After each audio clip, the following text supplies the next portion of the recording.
Hello everyone, this is 𝐂𝐝𝐿 from Edureka, and the topic for today's discussion is the Google Cloud Storage. So without any further ado, let's go ahead and have a look at the agenda for today's session. So firstly, we'll understand what is Google Cloud Storage. Next, we'll learn why is Google Cloud Storage necessary and why is it used in the industry. Moving forward, we'll see the various cloud storage services which are offered by Google. And finally, we'll see a demo on each one of these storage services one by one. So let's understand what is Google Cloud Storage. Now, Google Cloud Storage is a set of various storage services offered by Google for different domain scenarios. It is a RESTful online file storage web service for storing and accessing data on the Google's infrastructure. Google Cloud Storage allows worldwide storage and retrieval of any amount of data at any time. You can use the cloud storage for a range of scenarios, including servicing website content, storing data for archival and disaster recovery, or distributing large data objects to users via direct download. So let's understand why we need Google Cloud Storage. First of all, it has a single API for all storage classes. The cloud storage's consistent API, latency, and speed across storage classes simplifies development integration and reduces code complexity. You can set custom policies to transition data seamlessly from one storage class to the next, depending on your cost and availability needs at the time. It is designed for 11 lines of durability. Google Cloud Storage is designed for 99.99 that are 11 nines annual durability. It stores the data redundantly with automatic checksum to ensure data integrity. With multi-regional storage, your data is maintained in geographically distinct locations. It is highly scalable and performant. Now, Google Cloud Storage is practically infinitely scalable. Whether you are supporting a small application or building a large exabyte scale system, Google Cloud Storage can handle anything. It is strongly consistent. When a write succeeds, the latest copy of the object is guaranteed to be returned to any get globally. Now coming to the zero carbon emission. You have many things to consider in the cloud platform you choose. First of all, it's the price, the security, the openness, and of course the products available. Now Google believes you should consider the environment too. A sustainable cloud is not only good for the environment but also good for your business. By moving storage from a self-managed data center to GCP, the emission directly associated with your company's data storage will be zero. Now here you can see we have certain users who use Google Cloud Platform for their storage services. We have Spotify, Coca-Cola, Evernote, Motorola, Philips, and many more. Now let's have a look at the various Google Cloud Storage services provided by Google. We have the Cloud Storage, we have Cloud SQL, next we have the Bigtable, the Cloud Datastore, and Cloud Spanner. We'll look into the details of each and every one of these services in this video. So let's get started with the cloud storage. Now, cloud storage is a scalable, fully managed, highly reliable, and cost-efficient object or blob store. It redefines what the industry can expect from online storage by providing a unified offering across the availability spectrum. From live data tapped by today's most demanding application to cloud archival solution, nearline and code line. It has many features such as single API across storage, scalable to exabytes of data, very high availability across all storage classes. As we saw earlier that Spotify was one of the users of the Google Cloud Storage. Now Spotify uses Google Cloud Storage for storing and serving music. Using regional storage allowed them to run audio transcoding in Google's compute engine close to production storage. Now, working with cloud storage, there are two different methods. We have the console and we have the GSUtil tool. Now, console is provided by Google on the web page or the web UI itself, and GSUtil is a set of commands or tools which are used in the Cloud SDK. So let's go ahead and see how we can work with the Google Cloud Storage. First of all, you need to log in into your Google Cloud Platform account and you need to go to the console.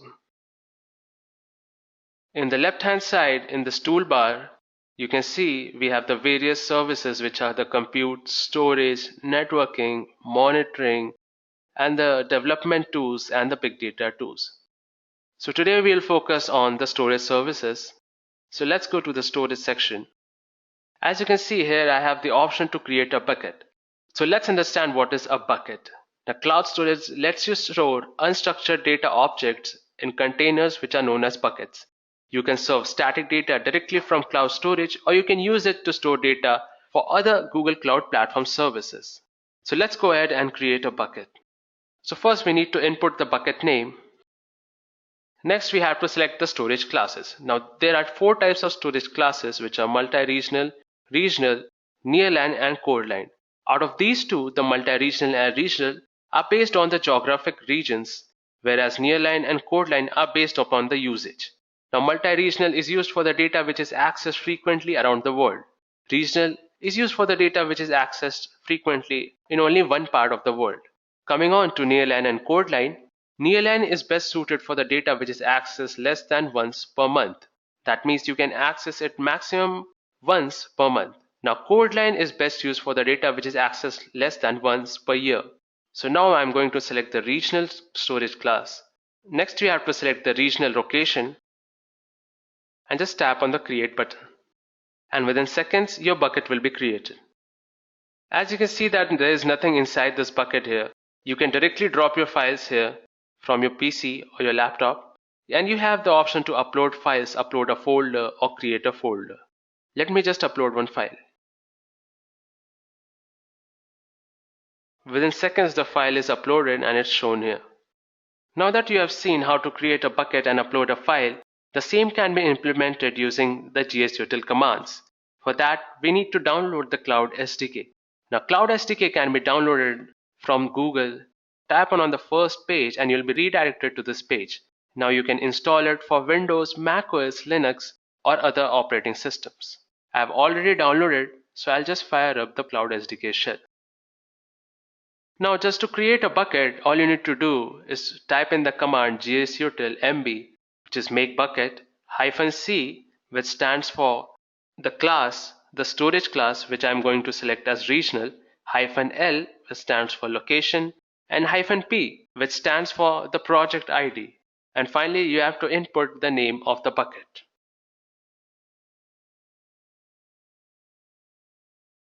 For project ID, you can refer to the My First Project or whatever be your project. Just copy your ID from here, paste it, and then finally you need to input the name of the bucket. So now to list the buckets, all you need to type in is GSUtil ls. As you can see, we have 2 buckets, which is Edureka bucket and the Edureka bucket 2. The same will be reflected on the website itself. As you can see here, Edureka bucket 2 is also here. Now, to list the contents of a bucket, you need to tap in the commands GSUtil ls -r and the name of the bucket. So as you guys saw earlier that I uploaded an image to the first bucket which I created, Edureka bucket. So let me list the contents of that one.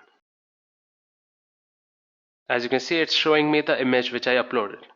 Now to delete a bucket, we have an easy command of GSUtil rm-r and the name of the bucket.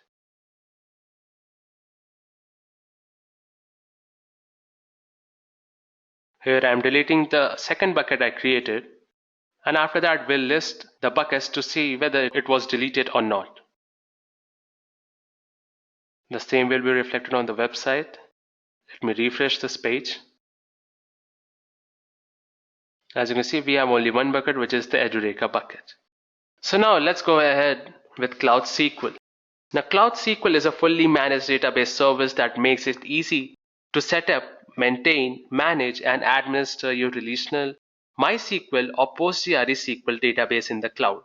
Now Cloud SQL offers high performance, scalability and convenience.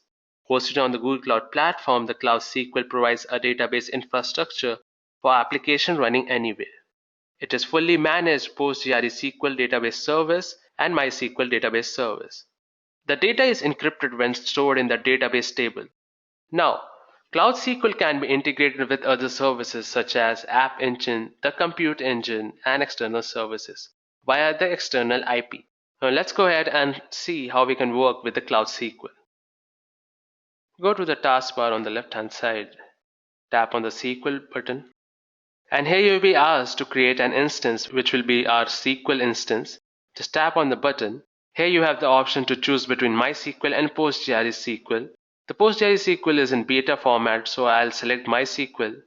Now there are two options. First, we have the first generation and the second generation. Now second generation has 7 times the throughput and 20 times the storage capacity than the first generation. It is less expensive and it supports MySQL 5.6 and 5.7. Now in order to create your SQL instance, all you need to provide is the instance ID and set a root password. So the instance ID here is Edureka SQL2 and the password. Now you need to select the region and the particular zone. And just tap on this create button and your SQL instance will be created within minutes.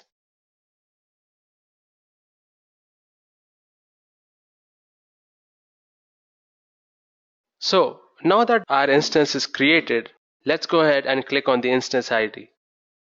Now as you can see here, we have so many options like user, databases, authorization, SSL, backups, replicas, and operation. Now let's get to the user part. Here we can create a user account. By default we have a root user. So let's create a user. Just input your username and put in the password. And within seconds your user will be created. Now coming on to the database part, here we have the option to create a database. By default we have 3 databases, which are the information schema, MySQL, and the performance schema. Let me create a database employee. As you can see, creating a database is so easy. Now the database which we created and the instance we created can be accessed using the Google Cloud Shell as well as the Cloud SDK. So we'll see how we can access the same using the Cloud Shell. Now in order to connect your SQL instance to the Cloud Shell, all you need to type is 𝐸-𝐶L the name of the instance and your username. The instance name is Edureka SQL2 and the username is 𝐶L. As you can see, within minutes I was redirected to the MySQL shell of the instance. Now this MySQL shell works in the same way as any other MySQL. So let's first check the databases. So as you can see, we have the EMP database which I created just now. You can use this database and perform the same functions as a MySQL shell.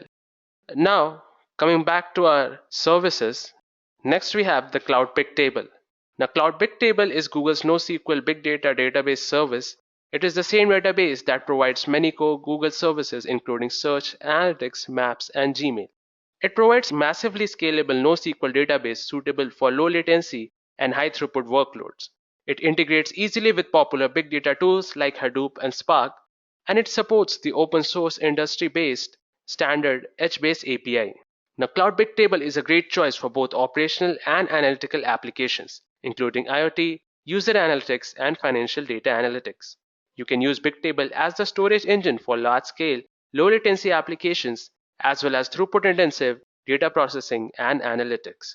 Now, Bigtable provisions and scales to hundreds of petabytes automatically, and it can smoothly handle millions of operations per second. Changes to the deployment configuration are immediate, so there is no downtime during the reconfiguration. Cloud Bigtable stores data in tables, which contains row. Each row is identified by a row key. It is the same as any NoSQL database. Now data in a row is organized into column families or groups of columns. A column qualifiers identifies a single column within a column family. A cell is the intersection of a row and a column, and each cell can contain multiple versions of a value. Now working with Cloud Bigtable, there are two ways. We have the HBase, which is the shell-based tool, and we have CBT, which is the command line tool written in Go. Now let's go ahead and see how we can work with Cloud Bigtable. Just go to the storage section, click on Bigtable, and here you have the option to create an instance. Just tap on that button, and here you can see you have to provide your instance name. Instance ID is automatically created. Now you have the instance type, which is either production or development. Now production is not preferred unless and until you have a very high availability requirement with a minimum number of 3 nodes, plus it cannot be downgraded. Now development seems to be the best choice if you want a low cost instance for development and testing, though it does not provide high availability, but it can be upgraded to production later. Now we need to select the zone. you have to select the storage type, which can be either SSD or SDD. Now SSD has a lower latency and higher read QPS, which is query per second. Just tap on the create button and within seconds your instance will be created. So guys, as you can see here that I have created an instance which is Edureka-BT, the Bigtable instance. Now let's go ahead and fire up this instance using the Cloud Shell. First of all, we need to enable the APIs, which is the Cloud Bigtable API and the Cloud Bigtable Admin API. For that, we need to select the project here. Let me select my project. Now the APIs are enabled and I've created the instance. All we need to do is open the Cloud Shell now. So guys, as you can see here, it automatically connects to the GitHub repository of the Google Cloud Platform. And now to connect our project to the Google Cloud Platform, all we need to do is type in the command gcloud-config set project and the project ID. Let me just copy the project ID. And now to start the H-based shell, we need to type in the command quickstart.sh. As you can see, it throws an error that you cannot perform this action because you don't have the permission to modify the Google Cloud SDK installation directory. But instead, they rerun the command with sudo. As you can see, it is scanning for the projects and downloading the projects from the Maven repository. It's building the quick start with the snapshots. And in a moment, you will be connected to the H-based shell.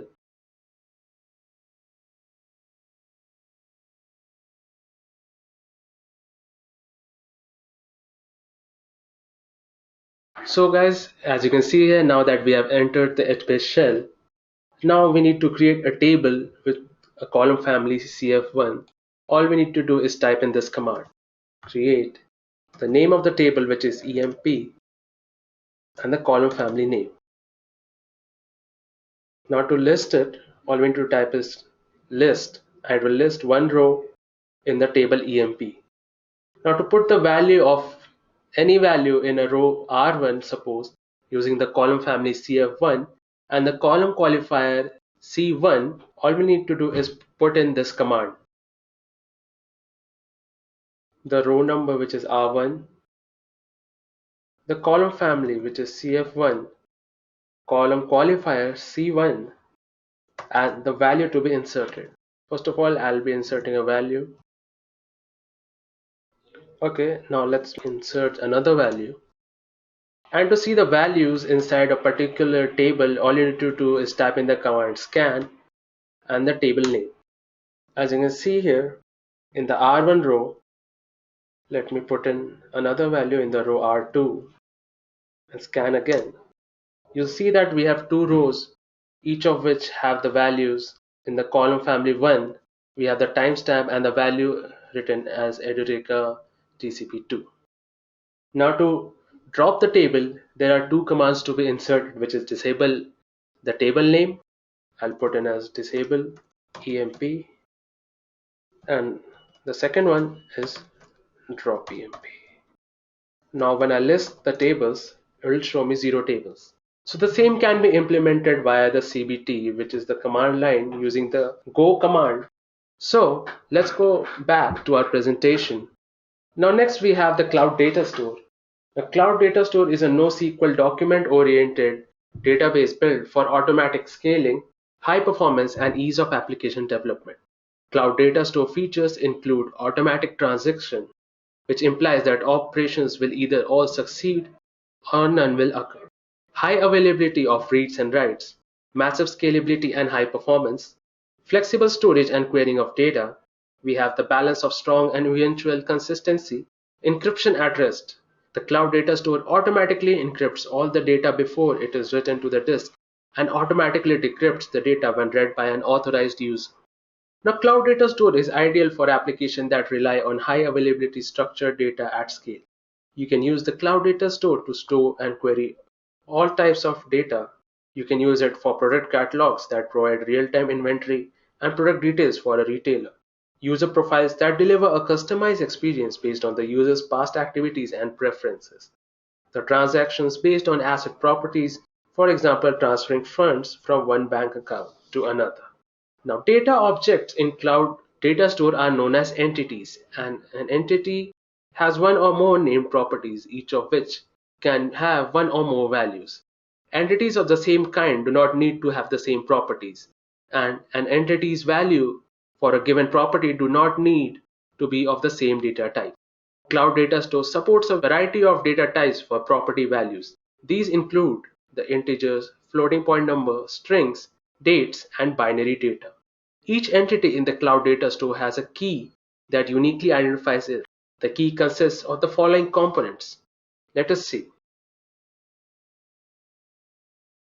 So first, let's select a location.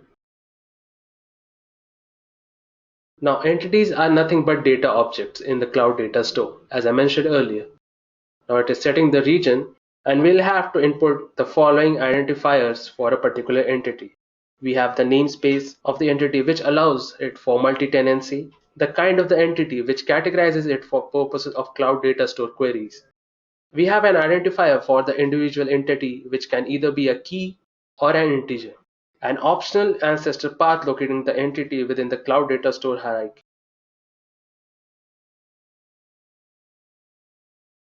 As you can see here, we have the namespace, the kind, the key identifier, and the properties to be added. So let's input the name. The kind I'm entering is a demo, which will easily help me categorize it for future purposes. Now, key identifier can be numeric ID or a custom name. Just tap on the create button. Now you have two options, which are query by kind or query by GQL.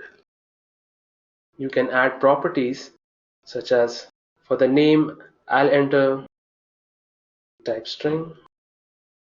You can add another property. Just click on the save button. Now you have two options here, query by kind or query by GQL. You can filter the entities here, apply filter, which is the key ID is an integer equal to 500. Applying filters, you will get the following output. Now that we have seen Cloud Datastore, let's go ahead and have a look at the Cloud Spanner. A Cloud Spanner is a fully managed mission-critical relational database service that offers transactional consistency at a global scale, schemas, SQL, and automatic synchronous replication for high availability. Now, Cloud Spanner is the only enterprise-grade global distributed and strongly consistent database service built for the cloud specifically to combine the benefits of both relational database structures with the non-relational base horizontal scale. This combination delivers high-performance transactions and strong consistency across rows, regions, and continents with an industry-leading 99.99% availability SLA, no planned downtime, and enterprise-grade security. Now, as you can see here, the spanner gives a certain advantages over traditional relational database as well as traditional non-relational database. As you can see, in the traditional relational, we cannot have high availability as well as scalability. And in traditional non-relational, we cannot have a particular schema and we do not use SQL. But in Cloud Spanner, we have the benefits of both the traditional relational and the traditional non-relational. Now let's go ahead and work with Google Cloud Spanner. Just go to the spanner. It automatically enables the Cloud Spanner API for your project, so you do not have to do it manually. So now let's go ahead and create an instance. You can write the instance name. You can select the configuration of regional or multi-regional. You can select the number of nodes. Just tap on the create button and it will create a Cloud Spanner instance for you. So Spanner is very easy. You just need to tap on create database button and it will create a database. You can add a table. You can add columns here. You can also add columns here. So suppose you want to add the ID also. You can set the primary key. Just tap on the create button. And Spanner will automatically create the database for you. You can monitor your database or you can change the database. You can also query in a database. You can run a query from here or you can add it just by selecting the particular database and you can edit the schema. You can add a column or delete a column, or you can add values. Now that we have seen the Cloud Spanner, here are some other useful cloud storage options. We have the persistent disk, Cloud BigQuery, and the Google Drive. Now, persistent disk is a high-performance block storage service suitable for virtual machines and container storage. It offers unmatched price to performance ratio. You only pay for the capacity and you are never charged for the provision IOPS. Additionally, persistent disk offers multi-readers, mounts, and on-demand volume resizing to simplify operations. Now, BigQuery is Google's fully managed low-cost analytics data warehouse. It is serverless and there is no infrastructure to manage, no need to guess the needed capacity or over-provision, and you do not need a database administrator. You can focus on analyzing data to find meaningful insights.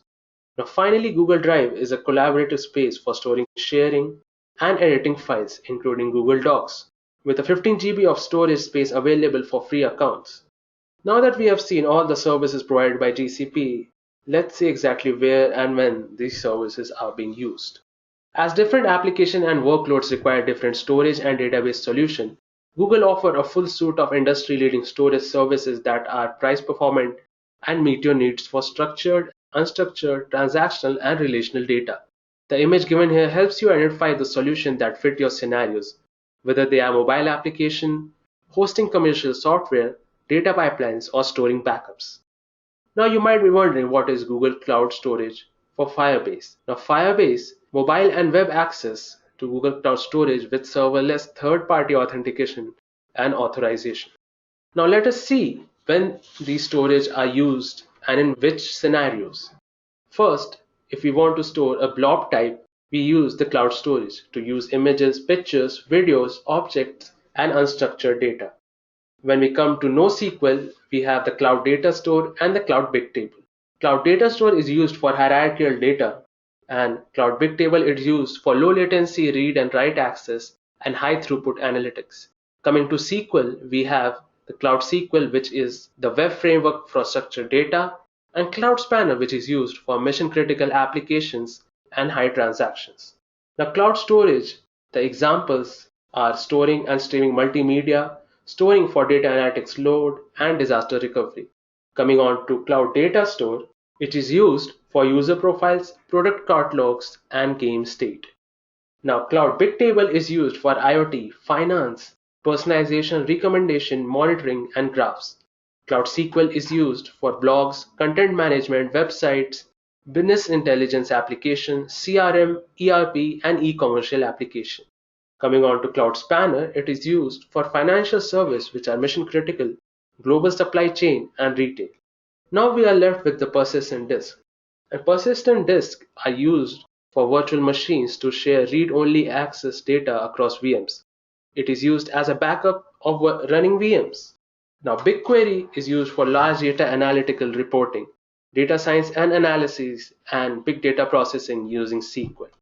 So guys, I hope you have enjoyed this session on the Google Cloud Storage and you might have a brief idea for the various storage services which were offered by Google. Thank you for listening to this video.